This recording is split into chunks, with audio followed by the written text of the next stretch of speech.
Hello बच्चों, आप लोगों का हमारे चैनल में स्वागत है। आप लोग कैसे हैं? स्वस्थ होंगे, अच्छे होंगे, ठीक होंगे। आप लोग तो पढ़ाई में ध्यान दे रहे होंगे। आप लोगों को परीक्षा के निकट समय को देखते हुए हमने सोचा कि क्या क्यों नहीं आप लोगों को कुछ नया और सटीक कम समय में ही कुछ बातों को रखें और बताएं कि क्या होता है हिंदी। आखिरकार मैथ और साइंस पढ़ करके कुछ किया नहीं जा सकता है। जब तक आप हिंदी नहीं पढ़िएगा तब तक आप कुछ नहीं कर सकते हैं।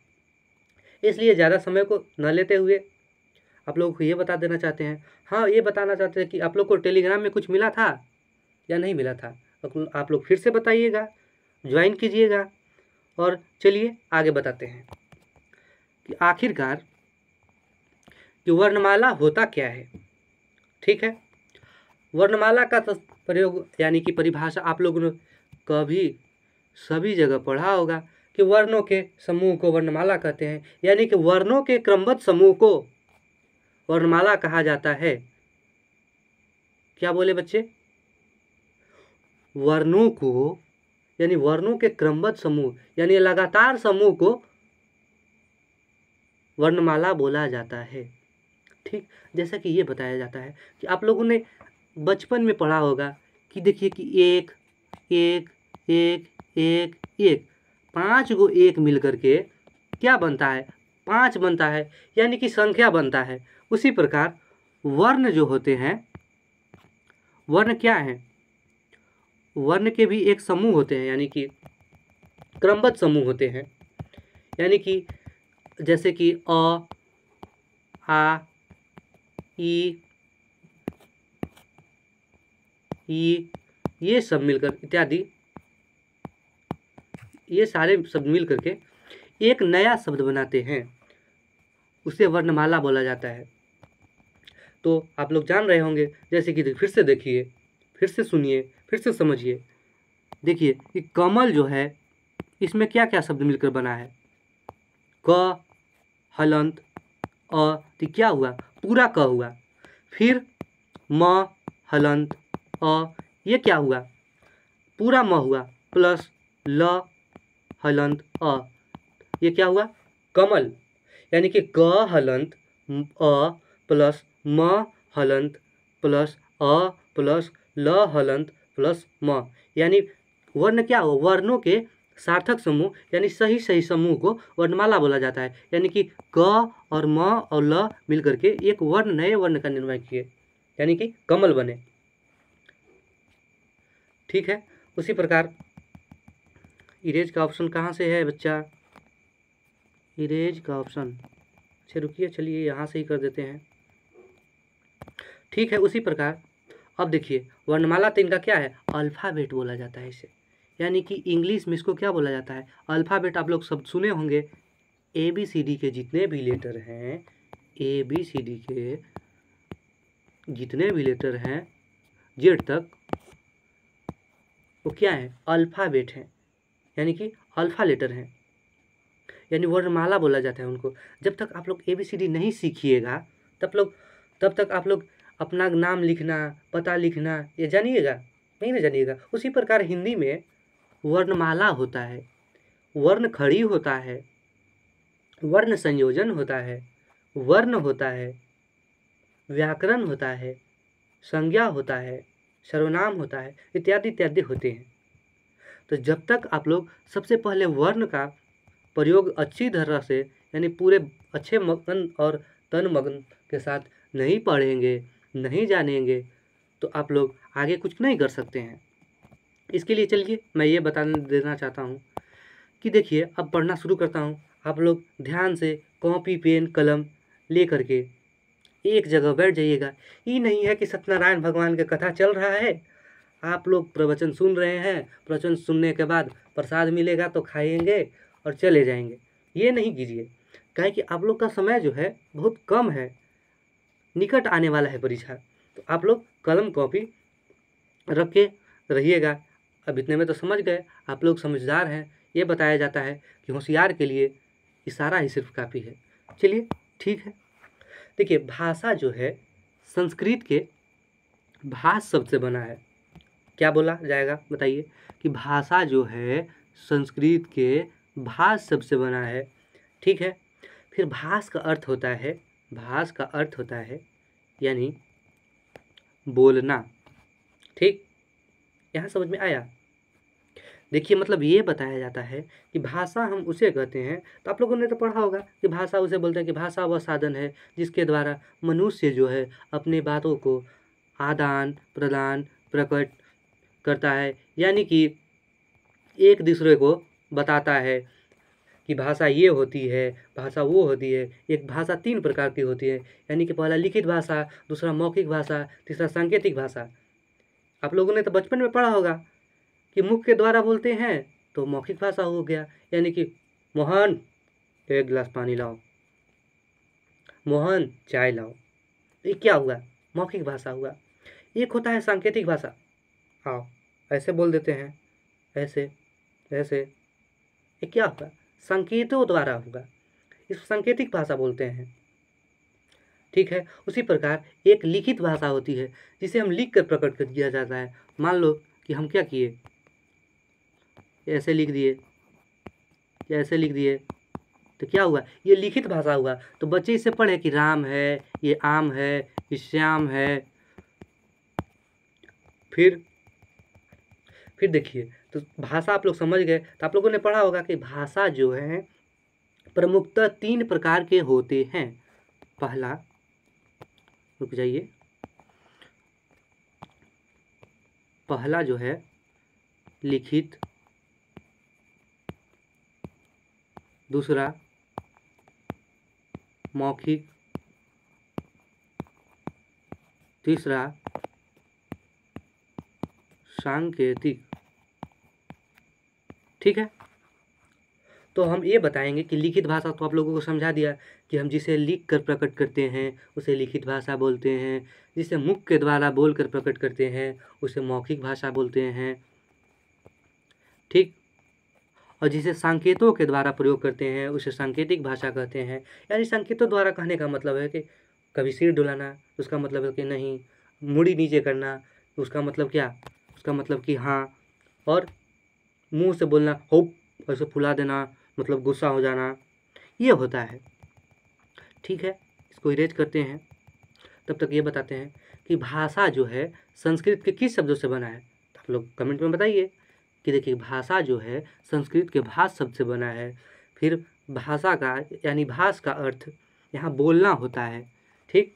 कि भाषा की सार्थक इकाई क्या होती है। तो आप लोगों को पिछले देखा कि प्रीवियस ईयर क्वेश्चन में ये सभी पद पूछते हैं, तो आप लोग ये नोट कीजिए कि भाषा की सार्थक इकाई वाक्य होती है। फिर से रिपीट करता हूँ कि भाषा की सार्थक इकाई वाक्य हैं। ठीक। आगे फिर वाक्य से छोटी इकाई को उपवाक्य कहा जाता है। यानी कि इसमें यह बताया जाता है कि भाषा तो ये हो गया कि लिखित भाषा, मौखिक भाषा, सांकेतिक भाषा, इससे भी पहले उसकी सबसे छोटी इकाई यानी सार्थक इकाई यानी पूर्ण रूप से इकाई, सही रूप से इकाई क्या होती है? वाक्य होती है। जब तक आप लोग वाक्य का प्रयोग करना नहीं सीखेंगे तब तक आप लोग भाषा का ज्ञान नहीं कर पाएंगे।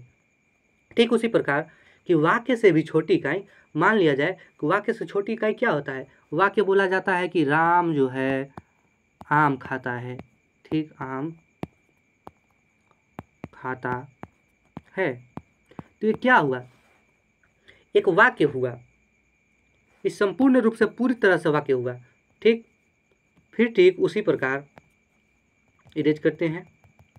फिर उसी प्रकार क्या हुआ? उससे भी छोटी इकाई को क्या कहा जाता है? उपवाक्य कहा जाता है। मान लिया जाए कि कमल हो गया, कमल, कमल, तो ये क्या हुआ? उपवाक्य हो गया, यानी कि उससे भी छोटा लिखा जाता है। रुक जा, हाँ, ये क्या हो गया? उपवाक्य हो गया। ठीक उसी प्रकार उपवाक्य से भी छोटी इकाई होती है, पदबंध होती है। यानी कोई पद होता है, मतलब कोई कविता कहा गया है, उसका थोड़ा सा लय लिया गया है, थोड़ा सा वाक्य लिया गया है, उसको पद बोलते हैं। फिर पदबंध से भी छोटी इकाई पद होती है, यानी छोटे शब्द होते हैं। फिर पद से भी छोटी इकाई, पद से छोटी इकाई क्या होती है? अक्षर होती है, यानी कि लेटर होती है। थोड़ा सा रेज कर देते हैं, घबराइए मत। देखिए यहाँ रुक जाइए, क्या बता रहे थे कि वाक्य से छोटी इकाई उपवाक्य होती है, ये भी नोट कर लीजिए।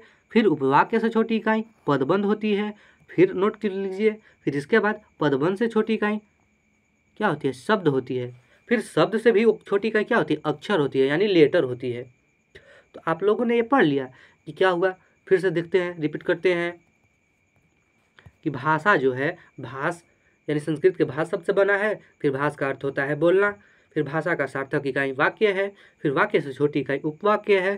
फिर उपवाक्य से छोटी इकाई पदबंध है।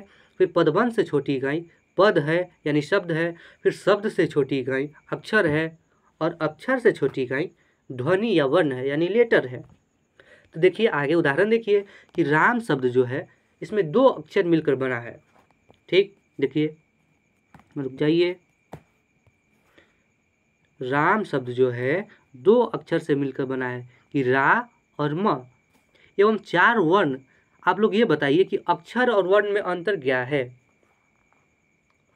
तो आप लोग तो पता होगा कि अक्षर किसे बोलते हैं? ABCD के जितने भी लेटर होते हैं अक्षर बोलते हैं, यानी अल्फ़ाबेट बोलते हैं। तो इंग्लिश में हो गए। जबकि वर्णमाला में क्या होता है कि क ख ग घ अ आ इ, जो जितने भी लेटर हैं अ आ इ के जितने लेटर हैं उसको बोला जाता है अक्षर बोला जाता है। क ख ग घ के जितने लेटर हैं उसको अक्षर बोला जाता है। जबकि वर्ण वर्ण उसे बोला जाता है जिसमें स्वर्ण वर्ण भी हो, व्यंजन वर्ण भी हो। दोनों वर्ण मिल करके एक नया शब्द का प्रयोग करते हैं, तब उसे वर्ण बोलते हैं। तो इसी प्रकार इसमें बताया गया है। थोड़ा सा रुक जाइए, पानी पी लेने दीजिए। आप लोग पीछे पढ़िए। हाँ, तो देखिए क्या बता रहे थे। ये बता रहे थे कि राम शब्द जो है इसमें 2 अक्षर मिलकर बने हैं। ठीक, कि रा और म, और जबकि 4 वर्ण मिलकर बने हैं कि रा हलंत, र हलंत, आ, फिर म हलंत, अ, तब मिल करके राम बना।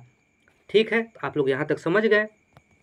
इसके बाद आगे कि वर्णमाला किसे कहते हैं, यानी कि अल्फ़ाबेट किसे कहते हैं? अल्फ़ाबेट किसे कहते हैं? तो आप लोगों ने ये पढ़ा होगा कि अल्फ़ाबेट पढ़ने से पहले हम वर्ण की परिभाषा को ज्ञात करते हैं कि आखिरकार वर्ण होता क्या है।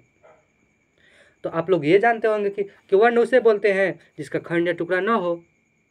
यानी कि इसमें यह बताया जाता है कि भाषा की सबसे छोटी इकाई ध्वनि होती है। तो आप लोगों ने पढ़ा होगा पीछे कि भाषा की सबसे छोटी इकाई क्या है? ध्वनि है, भी बताएं। फिर इसी ध्वनि को क्या कहा जाता है? वर्ण कहा जाता है। अर्थात इसमें यह बताया जाता है कि भाषा की सबसे छोटी इकाई जो होती है, सूक्ष्मतम इकाई होती है, वो ध्वनि होती है। इसी ध्वनि को वर्ण कहते हैं, या अलग भी परिभाषा देख सकते हैं। आप अलग पुस्तकों में ये पढ़ा होगा कि वर्ण उस मूल ध्वनि को कहते हैं जिसका खंड या टुकड़ा नहीं किया जा सके, उसे वर्ण कहते हैं। ठीक उसी प्रकार वर्णमाला होता है। तो वर्णमाला तो वो बताए कि वर्णों के व्यवस्थित समूह को, यानी कि पूरी तरह से श्रृंखला वाले शब्द को वर्णमाला बोला जाता है, यानी कि क्रमबद्ध समूह को वर्णमाला कहते हैं। यानी कि अभी बताए, पीछे बताए कि जो मोहन है तो इसको क्या कहा जोड़ा गया कि मो, ह और न, मोहन को जोड़ा गया। 3 गो लेटर जोड़कर मिलकर बनाया गया, तो क्या बना? मोहन बना। जबकि वर्ण कितने बने इसमें मिलकर के? तो वर्ण बने कि मो में क्या बने कि म हलंत ओ बना, फिर हम हलंत अ बना, फिर न हलंत अ बना, तब पूरा मिल करके कितने बने? मोहन बने। तो यानी 1, रुक जाइए, म 1 लेटर, फिर ओ 2 लेटर, ह 3 लेटर, फिर क्या है अ 4 लेटर, फिर न 5 लेटर, फिर अ 6 लेटर, यानी 6 वर्ण मिलकर के क्या बने?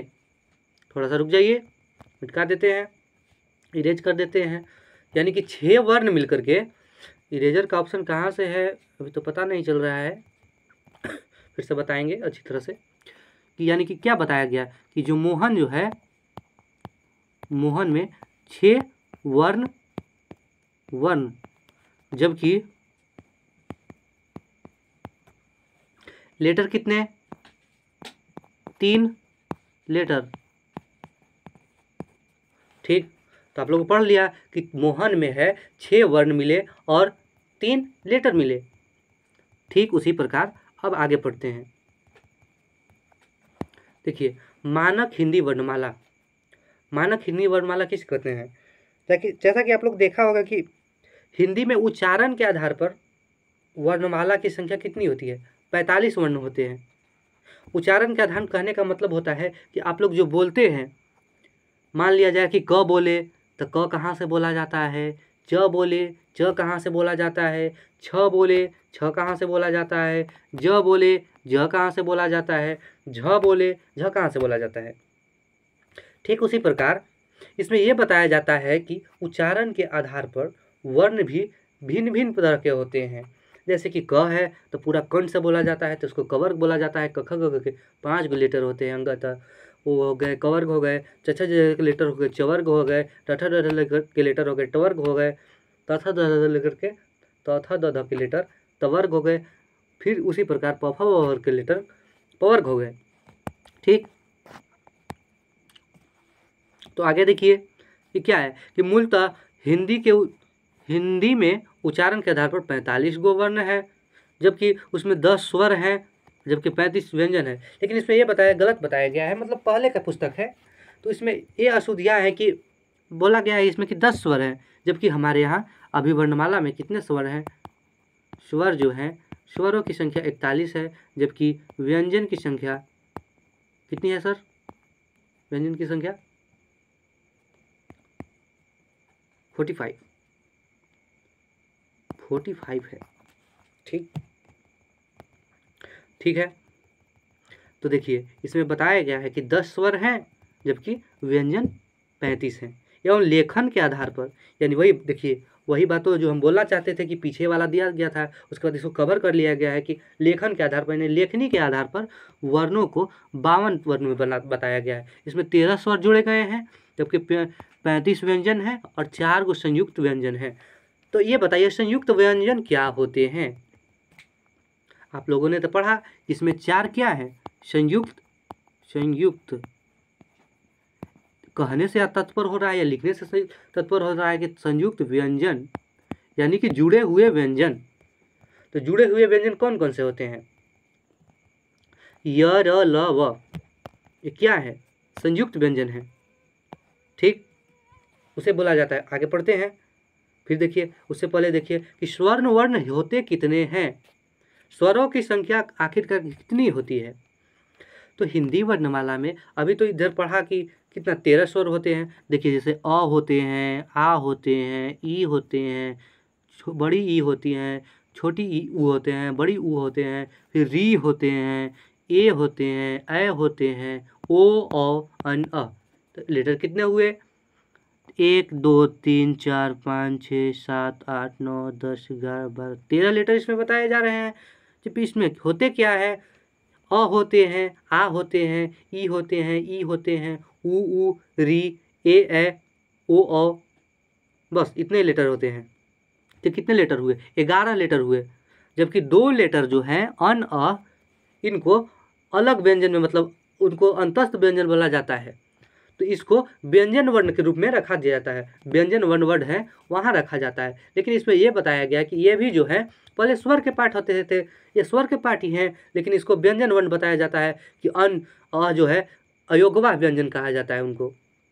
ठीक है, आप लोग ये समझे होंगे। फिर देखिए आखिरकार व्यंजन क्या होता है? पहले आप लोग तो ये नहीं समझ में आया कि स्वर किसे कहते हैं और व्यंजन किसे कहते हैं। तो स्वर देखो बच्चों, स्वर उसे कहते हैं, थोड़ा सा रुक जाइए, जूम कर लेने दीजिए, पुस्तक जो है पीछे चली गई है, थोड़ा सा रुकिए। देखिए स्वर उसे कहा जाता है जिसका उच्चारण स्वयं हो, और व्यंजन उसे कहा जाता है जिसका उच्चारण स्वयं न हो, जबकि व्यंजन वर्ण की सहायता, यानी यहाँ स्वर्ण वर्ण की सहायता से ली जाती हो। फिर से रिपीट करते हैं कि स्वर्ण वर्ण उस वर्ण को कहते हैं जिसका उच्चारण स्वयं हो, जबकि व्यंजन वर्ण उस वर्ण को कहते हैं जिसका उच्चारण स्वर्ण वर्ण की सहायता से, स्वर वर्ण, रुक जाइए, स्वर वर्ण की सहायता से ली जाती है। ठीक, यानी कहने का तात्पर्य ये है कि आप लोगों के घर के सदस्य में देखिए, मान लीजिए कि आप लोग 4 भाई बहन हैं। ठीक, जैसे उदाहरण बताते हैं, इसको जूम आउट। आप लोग क्या है, 4 भाई बहन हैं मान लिया जाए। इसमें जो बड़ा भाई है पहला, यानी बड़ा जो है वो स्वर मान लो है, और फिर दूसरा आप लोग हैं छोटा, ये क्या है, व्यंजन है।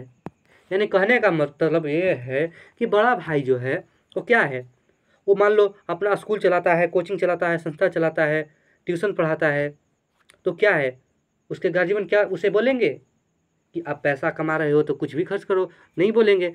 जबकि उसी प्रकार आप लोग जो छोटे हैं तो आप लोग क्या है, आप लोग पिताजी से पैसे लेते हैं, तो पिताजी बोलते हैं कि कम पैसा खर्च करो, अच्छे सामान खरीदो, बेकार सामान मत खरीदो। जबकि उसी प्रकार बड़े भाई को नहीं बोलते हैं कि बड़े भाई खर्च करना शुरू कर देता है, उसको इसलिए नहीं बोला जाता है कि वो अपना कमा रहा है, यानी कि वह स्वर है और आप लोग क्या है, व्यंजन है। जब तक आप लोगों को पैसा नहीं पिताजी देंगे तो आप लोग क्या रहिएगा, व्यंजन रहिएगा, यानी कि पिताजी के गुजारे ही रहिएगा। ठीक उसी प्रकार इसमें यह बताया जाता है कि स्वर वर्ण जो है, यानी कि इसमें यह बताया जाता है कि वर्ण के कितने पुत्र, वर्ण के 2 पुत्र, पहला स्वर दूसरा व्यंजन। यानी पहला जो है इसकी कोई से सहायता नहीं लिया जाता है, ये स्वयं कम करता है, स्वयं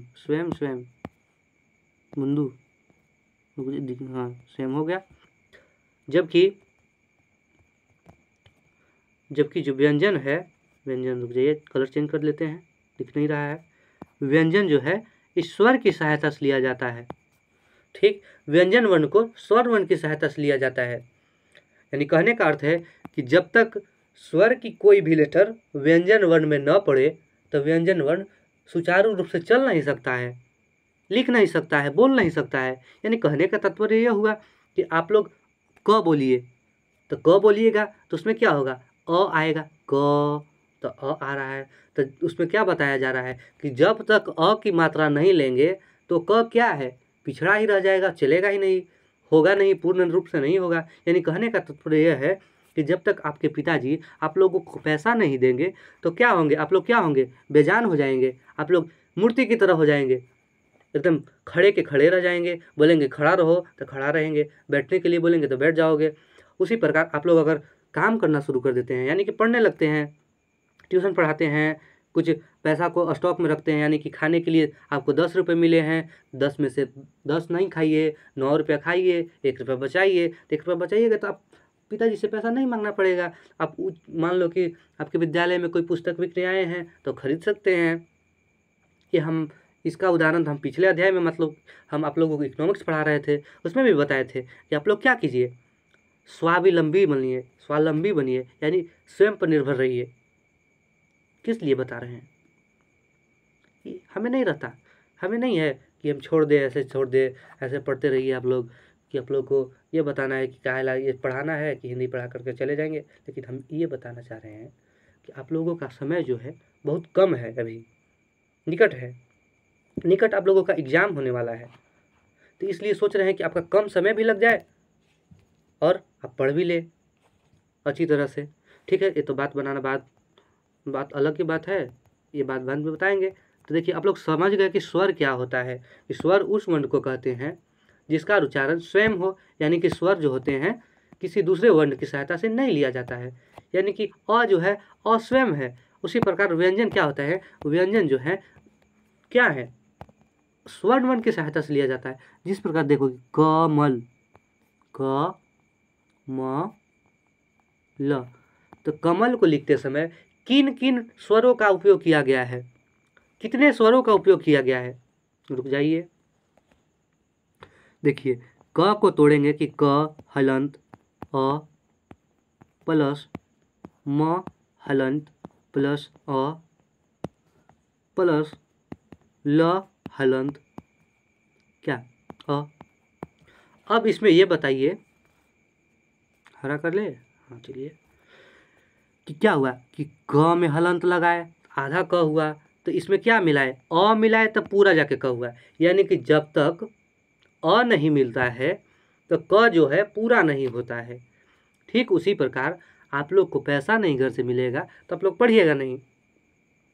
तो ये बताया जाता है कि जब तक स्वर वर्ण की सहायता नहीं लिया जाता है तब तक व्यंजन पूरी तरह से पूर्ण रूप से नहीं बनते हैं। ठीक उसी प्रकार क हुआ, उसके बाद म में देखिए कि म में हलंत लगाए, उसके बाद अ जोड़े, तब पूरी तरह से म हुआ। ठीक उसी प्रकार ल। तो देखिए इसमें वर्ण की संख्या कितनी है, कितने स्वरों की संख्या ली गई, आप लोग कमेंट बताते रहिएगा कि 1 स्वर, 2 स्वर और 3 यहाँ 3 स्वर लिए गए। मिटा देना चाहते हैं, फिर से लिखेंगे, रुक जाइए, हरा वाला ग्रीन। हाँ, तो इसमें क्या है,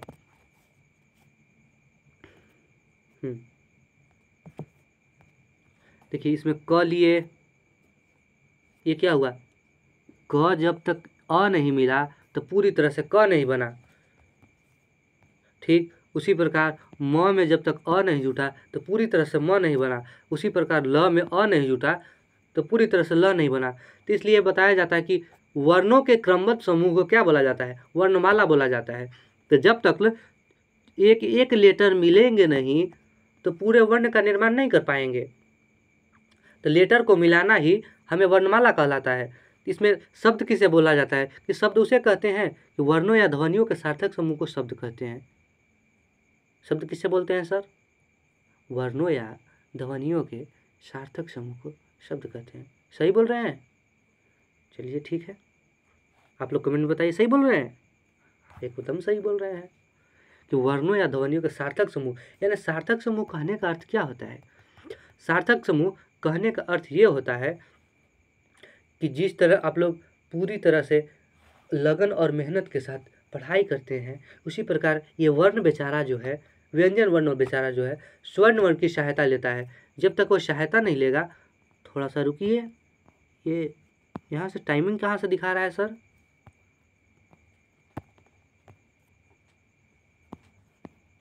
चलिए इसके बाद आगे वाले क्लास में हम बताएंगे, अभी तो कुछ टेक्निकल फॉल्ट है।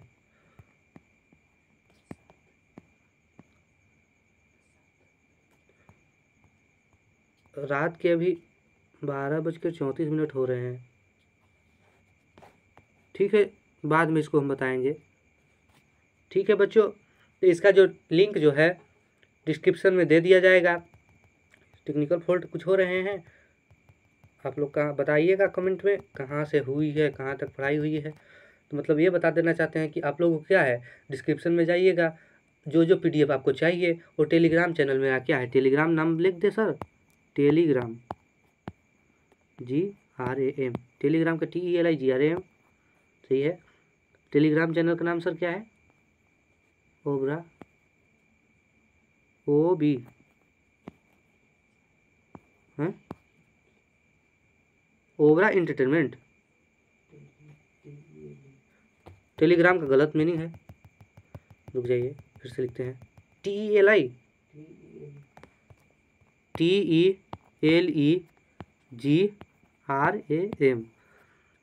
टेलीग्राम।